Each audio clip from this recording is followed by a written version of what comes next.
All right, we're gonna move to our main topic, guys.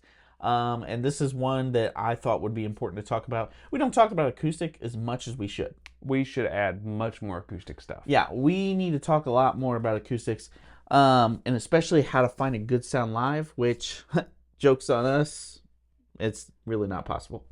It's hard. It's very hard. That's what she said. Finding an acoustic sound live is just near impossible, just because it's never gonna sound like that true acoustic. So I don't know. I have an idea of like 3 tiers I could think about for a live player with an acoustic sound. So you kind of tell me your thoughts. Okay. I've thought about this. Okay. Okay. All right. So if you're going more economical route, Okay. to me, it's hard to go wrong with just get your acoustic guitar. Hopefully it has an electric plug-in. If not, you can get a sound hole pickup. I think I've got a Seymour Duncan. Fishman makes great stuff. But just buy one of those Fishman stage preamp little doodads. Yeah. Well, I'll show it here. Okay. It's got a little boost function on there. It's got an XLR out. And I can really attribute that tip to my brother. So. You're welcome for that. All right. Point 1 in your book. But to me, that's the most, like, if you're trying to get a great acoustic sound with not a lot of money put into it, that's probably a great way to go. Because you can find those for in the ballpark of like $100. Used. Maybe even, 85 if you're really looking good. Mm-hmm. So they're pretty reasonable and they do a great job. Yeah, I mean, they get the job done. And it gives you a lot more tone shaping than just a knob on your guitar or whatever. Yep. And sometimes all you got's a roll tone.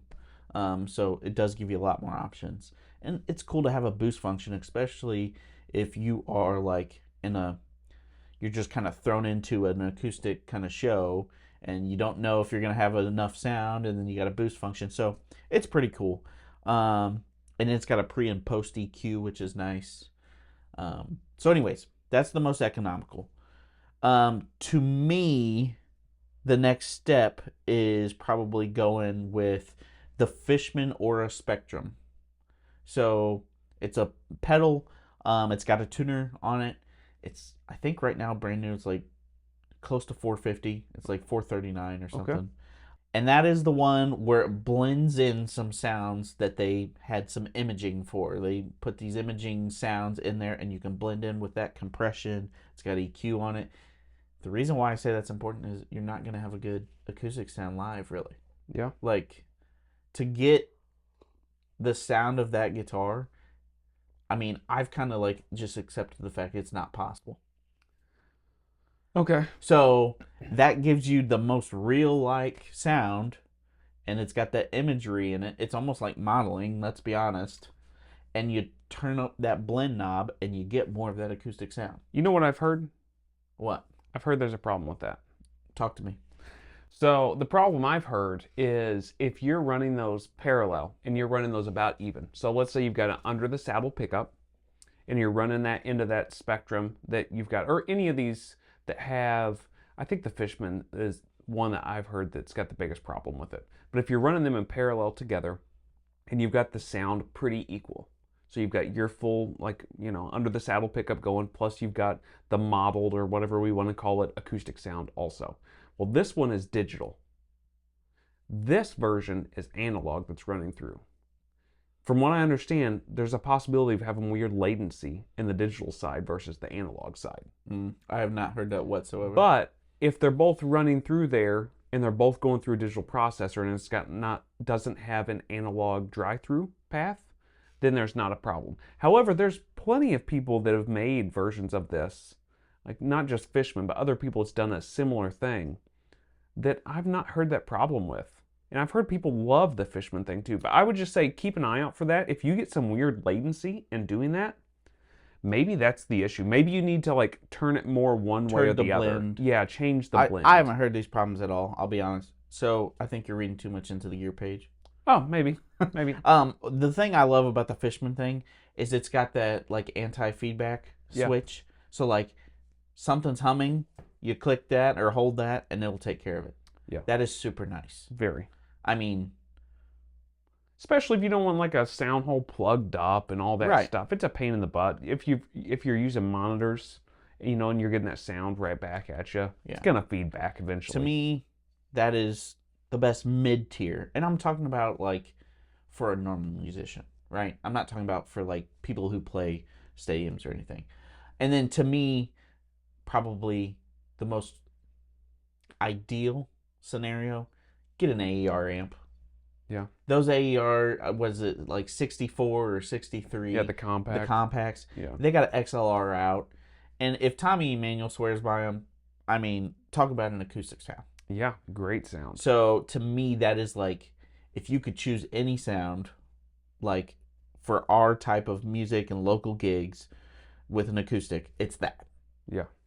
Is it always practical? Not really. And it's also more expensive, let's be honest. But to me, those AER amps, I mean, they blow everything out of the water. They'll make your acoustic sound great and more natural. They're great amps. So those are my, like, if you want a good acoustic sound live for a local musician, to me, I feel like those three hit kind of the ballpark. I don't know what your thoughts are. Yeah, so my first thing is let's start at the source. So if your guitar is set up well and everything's playing well, you're going to be plugged in for live use. The first thing I think about is what pickups in there, how are you going to use it, and what's it look like. So if you've got an acoustic guitar that's already got a pickup built in it with a preamp, it means you've got enough signal it's pushing out. You're not going to have to worry about like long cable runs. You're not going That's to have to true. worry about a bunch of different things. Some acoustics now even have an XLR out. I've seen some like preamps and stuff made that way with acoustics. That helps a lot because that kind of takes that need for that direct box away a little bit. If you've got, so the transducer that goes underneath the saddle, the Piezo? I piezo. don't know. There's like 47 ways to say it, and no one knows the No right one answer. knows. So if somebody could call us or let us know the right way to say that, that would be awesome. So that's a great option.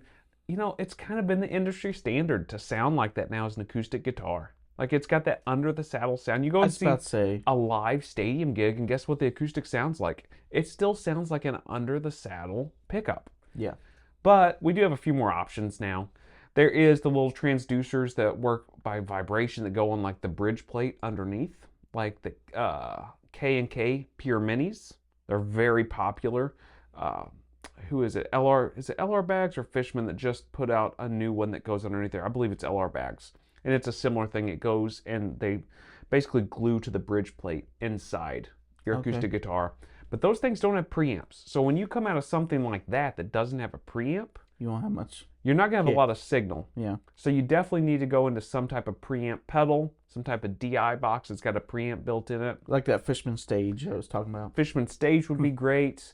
A lot of the real high-end guys are using those Grace DIs. Really popular. I know Jed Hughes has been using that Grace for a while. I believe that Billy Strings is using one of those Grace preamps for his acoustic sound. So those are very popular right now, but that's high-end. That's the price of like an AER amp. Yeah. So if you're going just direct and don't need any stage sound, but are interested in a higher end kind of version of it, that would be a great way to go too.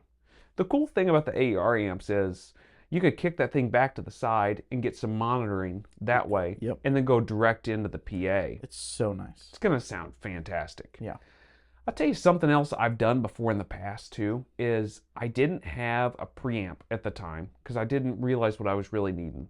And I took a good old G7 and I ran my acoustic guitar into the G7 and bumped up the level slightly. And those Fishman preamps, they've got like a mid-frequency control that you can kind of tweak where the mid-frequency is either being boosted or cut. Some of Right. that is for the anti-feedback thing, and some of it's, there's something about a weird, There's like a low mid thing. there's like a low mid thing. I think it might be in the ballpark of 400 hertz if I'm remembering correctly. It's somewhere in the ballpark that I usually end up cutting. And I just cut that frequency slightly on my G7 because it does have a 400 hertz slider. I cut it slightly and boosted it. And then I went out of there into a DI, just a standard DI, nothing powered or anything, and then went into mains. Honestly, it sounded great. So as in like a budget option, you could get you a little DI, maybe a little tuner so you got a buffer on top, a good buffer like a Polytune 3 or something. Throw that on here with this G7, you can kind of tweak some of your EQ settings and go into the mains through that DI. That's a great kind of inexpensive option that kind of gets you a pedal board, and you can kind of play with reverbs or choruses if you're into chorus for your acoustic. Yeah.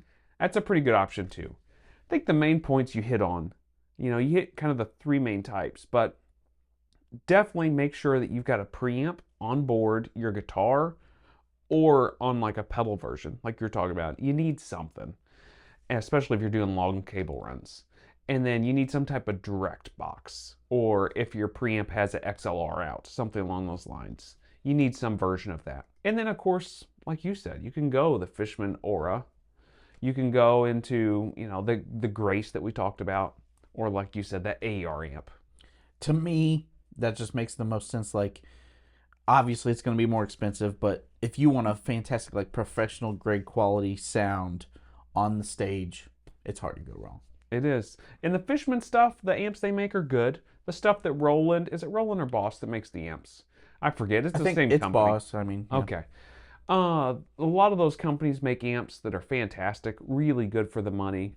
But if I'm going to be spending that much money, I'd rather probably just save up a little bit more and get the AER personally. I think so. I mean, I've already told you, like, for small stuff, like coffee shop type stuff, I will plug my guitar into that Fishman preamp stage, and then I will go into a small Bose S1 speaker. And actually, that's where my mic goes out too. Yeah. So it's like an all-in-one system.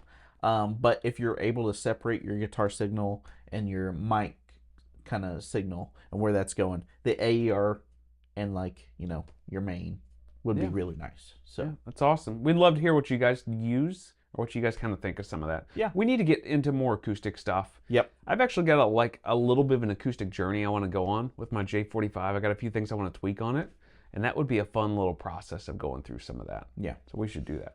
Let's go ahead.